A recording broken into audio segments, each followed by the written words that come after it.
Okay, Graham Plattner is officially out, releasing a video last night detailing his decision to bow out of the race, and now here we are, right, with multiple new and pretty strong candidates jumping up and throwing their hats into the ring, so to speak, and yet the Maine Democratic Party might just go ahead and screw up the whole thing by tossing in an establishment shill. But first things first, let's take a look at our new candidates. We've got Troy Jackson, Shenna Bellows, and Nirav Shah, all of which have announced their runs for Senate just in the past 24 hours, and all of which hold some progressive politics, much like Graham Plattner, and have had careers in Maine politics for many years. Particularly Troy Jackson, who is definitely the frontrunner and large name to come out here and step up to the plate for this run, and he has already received 54 major endorsements since announcing his campaign last night. Yeah, clearly, hitting the ground running on this one. And he has run for statewide office before. Here, check out this clip of him talking about some of the issues that are very essential in this race. Well, I think it's greed, corporate greed. Let them go to different countries that could do it for less, do it for cheaper rates. It just made the area, it died.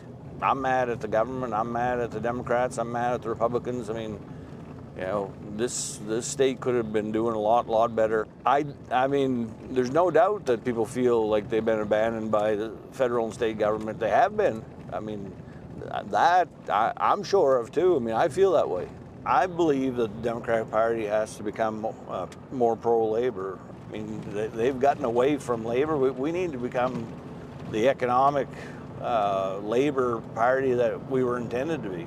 And something very important about this race that we're going to talk about a bit later is continuing the pro-labor messaging that is essential, right, to the Graham Plattner campaign and its success. And Troy Jackson has that, right? He has also advocated for Medicare for all. He has advocated for workers' rights. And just recently, he posted this tweet where he states that this attack on a Palestinian aid worker is just completely unconscionable. And then he continues by saying, anybody with eyes and a heart knows the Israeli government is committing genocide in Gaza. It has to end, and we as Americans have the power to end it. When I'm in the U.S. Senate, I'll never vote in favor of U.S. taxpayer-funded military aid to Israel, which is a very important statement and policy position to have if you are going to be a replacement for Plattner, right? Because Graham Plattner was popular for a lot of reasons. One of the major policy positions that gave him a lot of popularity was his stance on Israel. And here we have Troy Jackson coming out and saying very similar things. But Jackson is not the only candidate now running, right? I want to highlight the other two real quick. We have Nirav Shah, another progressive candidate now running for the seat. He has also released a short video announcing his campaign. Take a look. Our goals of flipping Maine's Senate seat and the entire U.S. Senate have not changed. And that is why, this morning, I announced my candidacy for the United States Senate to defeat Susan Collins. And Shah is another progressive. He is pro-Medicare for all, a big environmentalist guy, but we also have one more. Shenna Bellows, the current Maine Secretary of State, has also thrown her hat into the ring and released this statement that she will also be running for the seat. So we have 3 Democrats all taking up the mantle, but the Maine Democratic Party may just have other plans beyond these 3, because just last night they released this statement, which reads, today, the Maine Democratic Party held a meeting with over 100 state committee members who voted to hold a nominating convention to choose a new nominee if there is a vacancy to fill, which turns out there is. We will announce the full timeline, details for how the nomination process will move forward, information how to participate, and requirements for candidates soon. We will keep the public informed throughout the process. Transparency is the utmost importance, yada, yada, yada. Okay, so now this scares me a little bit here because it looks like this is an opportunity to use a private convention of 600 people to shoehorn in a centrist, milquetoast, do-nothing Democrat into office and get them onto the ballot without actually appealing to the progressive momentum and movement that gave Graham Plattner this opportunity in the first place. Now, hopefully that is not the case, and the right decision is made, and that there's the most amount of voter participation in letting Mainers decide who their next Senate candidate will be, right? But it all sounds like this is a way to get a corporate centrist Democrat onto the ballot because the lefty was a bad call, right? But what these people fail to recognize is that Graham Plattner was extremely popular because of his politics, right? Because of what he was saying, because he was a good speaker with good policy, and that resonated with a lot of people. And his replacement kind of needs that too, right? Someone like Troy Jackson. Just look at this guy speaking and tell me that he wouldn't be a good fit. Right here in Maine, we're going to remind the Democratic Party that it is the party of the working class, and you better damn well stand up and fight for us because we matter. So you have these candidates popping up, getting endorsements, starting their campaigns, but the party is doing this convention instead. And here is the director of the Maine Democratic Party, Devin Murphy Anderson, talking a little bit about how they're putting together this 8-month-long process in less than 2 weeks.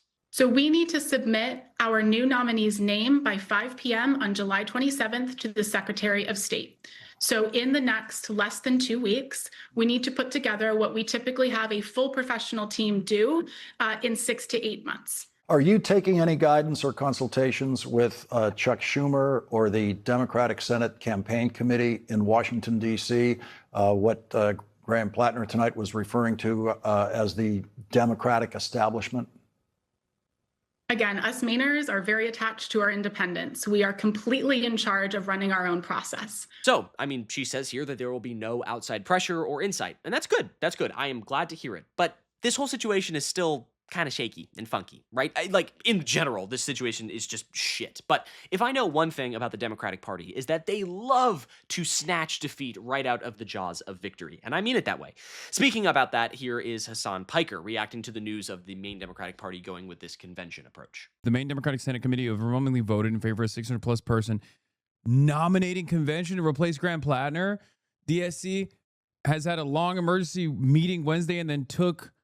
Oh no. Oh no. Wait. They are doing it. They're doing the damn thing. They're doing the... Oh no. That's crazy.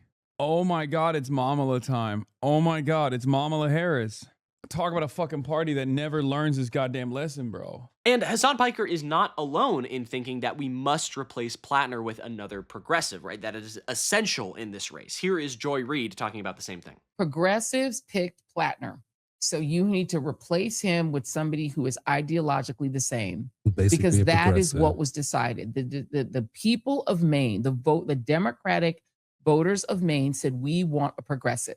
They did not say they want an APAC moderate. If you don't, and the DNC shoves an APAC candidate down your throat, you have my permission and I'll vote for them.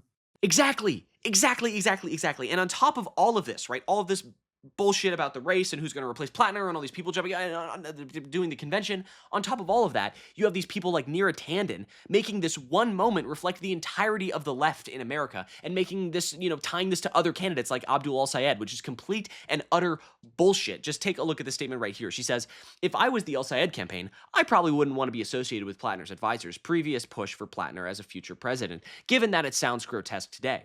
But then again, his campaign has all the same advisors, so maybe he will be next. What a gross, awful thing to say, right? Just throwing Abdul in the same boat and just trying to affiliate him with Plattner when they were just two different progressive politicians running in completely different states from each other, right? Just casting this broad net, it's disgusting. Also, mind you, the president of the United States is a predator. The Secretary of War is a predator, right? Practically the entire Republican Party is hellbent on protecting these predators, and they have been for the past 10 years. So what the fuck is this play? Right? It's just so absurd, and it really pisses me off, right? These people just, ugh. But thankfully, Susan Collins is such an unlikable candidate that she will probably, hopefully, right, still lose come November. But before we wrap this up, I did want to quickly shout out the James Tallarico campaign out in Texas. They have just raised over $30 million in Q2, which is the largest Q2 haul in Senate history. Really just goes to show you the credence that the left and progressive politics is really popular, even in a state like Texas, which is finally ready for a change and voting for a candidate who has a lot of these progressive ideals, like James Tallarico. And that's just incredible to see. But if you agree that you want to see a progressive in the Maine Senate race replacing Graham Plattner, be sure you join our fight here by subscribing to the channel. It really helps us out a lot. And also be sure to like and comment on this video because I would love to hear your thoughts about this and more down below. So do all that good stuff and have a great day. I'm Iago Lashua. Have a good one. Goodbye.